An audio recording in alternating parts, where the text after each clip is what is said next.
दिने दिने तू बर भइले जात बाड़ा देह से दौड़े के असर हकी असर हसने के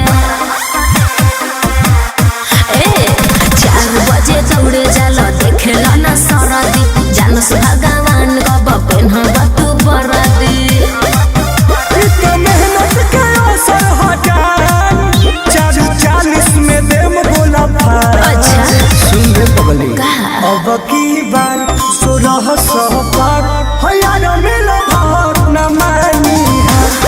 अब की बार 1600 पार हयार मिलो भाग न मानी जय हो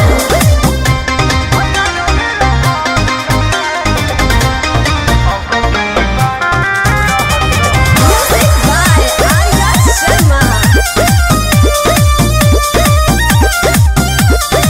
भीड़ में चल जाल 12 महीना होखेला मेहनत त छुटेला पसीना सही कहे करो सुना रहेला उखारे लागे जड़ना का दादा ठंडो से देही में गर्मी बजाता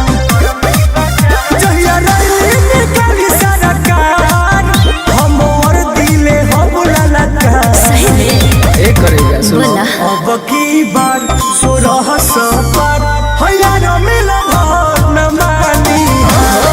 अब की बार 1600 पार हयार मिला भाग न मानी